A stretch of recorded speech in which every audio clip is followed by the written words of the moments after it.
Hello, welcome back. It is I, again, Mr. Aracela, here in 2021 with my first lesson video of the year, and it's going to be over Mesopotamia, which is going to be the focus of today's lesson video. Now, the unit that we're going over, if you haven't already known from yesterday's video, is going to be Unit 6, which is going to be the Middle East. We actually did touch on the topic of Mesopotamia yesterday, especially when we talked about the Tigris and the Euphrates rivers. We're going to go ahead and dive more into that today. So we have our three objectives, which are going to be, today I will learn about the ancient civilizations in Mesopotamia, so I can understand the significance of the world's first human civilizations, and then I'll know I have it when I'm able to discuss with family and friends the influence ancient Mesopotamian culture has on us even today. Okay, so the topics for today are going to be broken down as such. So what, where, and when is Mesopotamia, the impact of Mesopotamian cultures, and then finally Mesopotamia as we know it today, or the area of Mesopotamia today. Okay, so starting off, what exactly is Mesopotamia? Okay, so whenever we talk about Mesopotamia, it's actually going to be the area that is home to the two cultures known as the Sumerians and the Akkadians, the two peoples known as the Sumerians and the Akkadians. So the Akkadians include the Assyrians and then the Babylonians as well. Now, Mesopotamia actually marks the very first time in that region in human history whenever people actually started to practice agriculture, so that's the raising of crops and animals, instead of actually being nomadic. Nomadic being sort of like, think hunter-gatherer, where people are moving from place to place constantly in order to hunt and search for food, or search for food and then hunt it.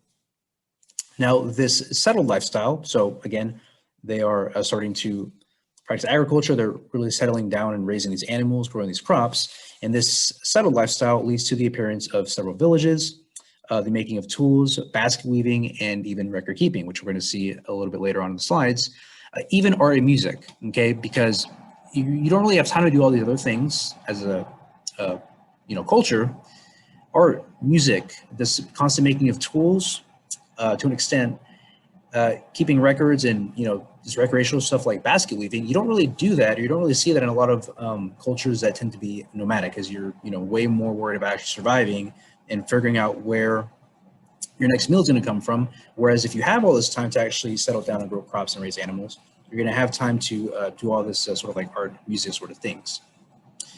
Some of these villages actually grew into large cities with their own governments and their own military. Okay, so this is why we consider these Mesopotamian cultures, specifically the Sumerian and the Akkadian cultures, to be the very first civilizations, okay, because they actually started to create these very large cities with very powerful militaries and strong areas of government. Now, the what was in the last slide, and now where exactly is Mesopotamia? So as you can see here on the map, it shouldn't be a new map to you all. We should have seen this area in yesterday's lesson video. So Mesopotamia is going to be pretty much all this area here, expanding in the green. Now you'll notice here that this is going to be the area where we first see these civilizations, the first civilizations of the Sumerians and the Akkadians. But now let's think about this for a second before I explain it or talk about it. So looking at the critical thinking question here, which we're going to pause after I read this question. Why do you think the earliest civilizations, the Sumerians and the Akkadians, why do you think they actually appeared here in Mesopotamia? Okay, as in, what may have caused this to happen? So go ahead and pause this and sort of think it over if you're a virtual learner there at home for maybe 1 to 2 minutes. Or if you're in person, so in class, face-to-face with your teacher, go ahead, pause the video and sort of discuss this with your teacher after you give it some thought. Okay, so hopefully you were able to pause the video and think over this critical question. Now, why do you think the earliest civilizations appeared here in Mesopotamia? Well, there's actually a whole bunch of reasons. So a lot of good discussion answers you probably could have given either to yourself virtually or in class. But the main reasons why historians believe that the civilizations of Sumer and Akkadia actually appeared here in Mesopotamia was because of the water that tended to flow in and around this area, mainly due to the Euphrates and the Tigris rivers here, bordering the areas east and west of Mesopotamia. Okay, so this is known as the Fertile Crescent. We saw that in yesterday's lesson video. Just constant streams and flowing of water from the Euphrates, from the Tigris. There's also quite a bit of mountain ranges here, so you can also imagine the constant rainfall that also tends to happen in this area, and it just makes the soil extremely fertile or extremely easy to grow things, and that's one of the big reasons why people actually started to settle here in Mesopotamia, aka the Fertile Crescent, and actually started to grow things and raise animals. Okay, when is Mesopotamia? As in, whenever we talk about Mesopotamia, specifically ancient Mesopotamia, what exactly is like the time period that tends to fall in? Well, that's going to actually be around the time of 3100 BC to 539 BC. That's when the original peoples, so the Sumerians and the Akkadians, actually prospered there in Mesopotamia. Now, 3100 BC was actually going to be around the time when written history actually began. So the Mesopotamian cultures, they were one of the first civilization, or pretty much the first civilization to develop a form of writing. So really the oldest forms of writing, or the oldest records of writing, are actually going to be from, if not Egypt and the Egyptian peoples at the time, it was going to be from Mesopotamia. And then in 539 BC, so quite a few thousand years later, it's actually going to be the time when Babylon fell to the, hopefully I'm saying this right, the Achaemenid Empire. Okay, the Achaemenid Empire is actually going to be the first Persian empire. So Mesopotamia was originally inhabited by the Sumerians and the Akkadians, and then it gave way to the first Persian Empire, and then a little bit later on, it was going to be overtaken by the Hellenistic, or the Greek civilization a little bit later after the Persians. Okay, so as a time period, now the impact. Okay, so the big things that the Mesopotamian culture or cultures contributed to human society as we know it today. So they made these incredible contributions to architecture, politics, and even art and literature. So a ziggurat was going to be one of the architectural marvels that the Sumerian and the Akkadian cultures or peoples came up with, which is basically just going to be like a stepped pyramid that was used for religious purposes. So very similar to the pyramids that you would see in Egypt, except instead of it being, like just slanted like you see in Egypt, they're actually going to be stepped pyramids. And we actually did see these types of pyramids. They're very similar to the ones from the South American cultures that we saw in a previous unit. And the ziggurat is going to be over here in this image.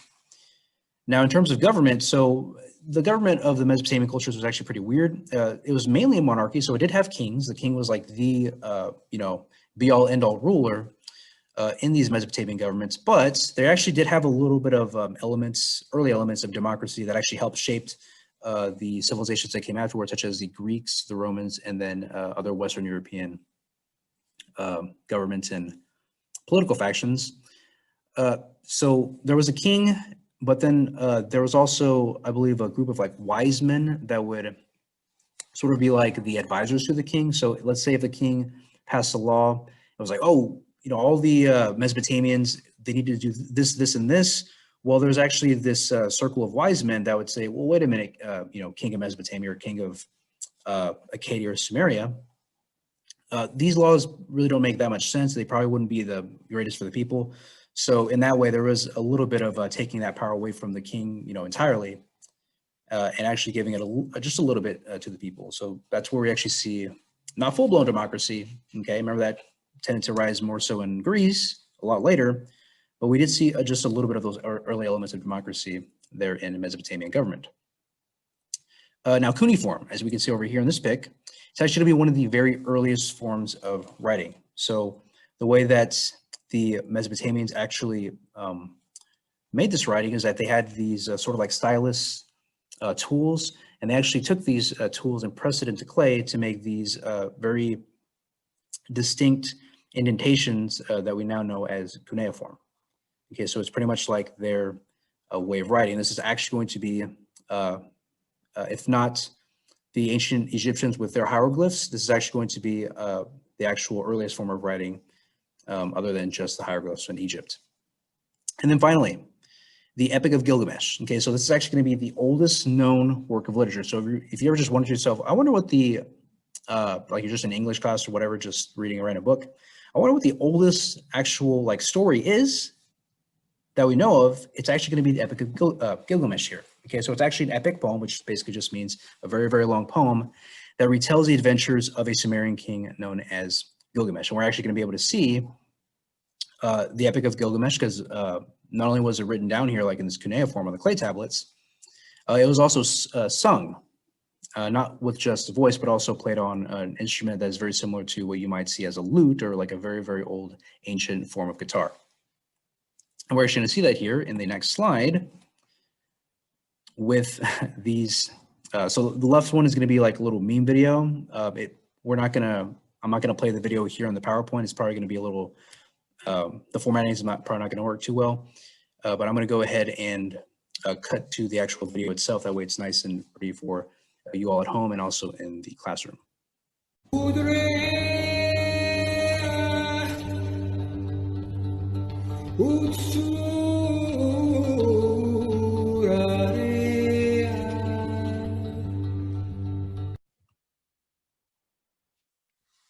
Okay, so, well, at least I thought it was pretty funny. So if you're not familiar with the whole like aux cord thing, like, yo, pass the aux cord, auxiliary cord in the car, you want to give someone like the auxiliary cord so they can play their music from their iPod or Android or whatever. And I think this meme is really funny because it takes the, you expect it to be some sort of like a more modern sounding like hip hop pop song basically, but then you just take that and it's like the very, very like essentially like the first civilization and their types of music, and you put it over this meme, and I don't know, I just think it's pretty funny.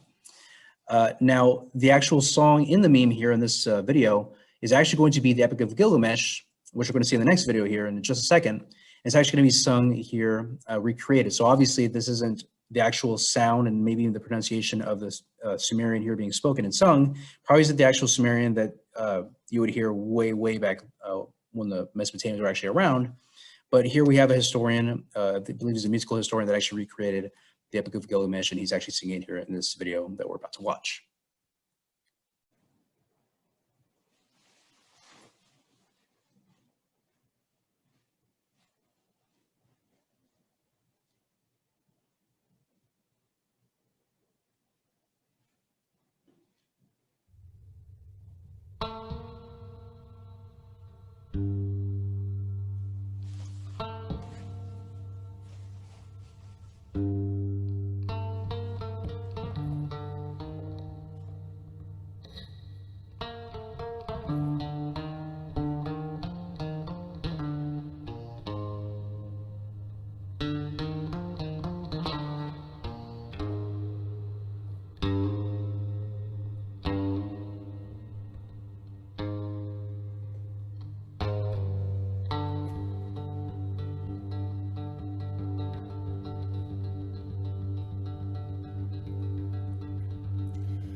Now, you may be asking yourself, well, wait a minute. So we're talking about ancient Mesopotamia. Well, how exactly will that area be like today? Well, technically Mesopotamia is still around, but most people don't really refer to it as Mesopotamia anymore because we now refer to it as the country of Iraq. Okay, so pretty much a good chunk of Mesopotamia, so remember Mesopotamia is all like around here on this map here, it actually is going to make up the country of Iraq, which again is in the Middle East. And over here in this picture is actually going to be the city of Baghdad, which is going to be not too far away from the ancient city of, I believe it was the civilization of Sumer, the city of Uruk, which is going to be the actual city that Gilgamesh, the king that we just saw in the meme and the song video, previous slide, he was actually going to be the king of that ancient Sumerian city of Uruk. Okay, but Baghdad is actually not too far away from that ancient city. Okay, that is going to go ahead and conclude today's lesson video. So we did the objectives first. What we did is that we learned about ancient Mesopotamia.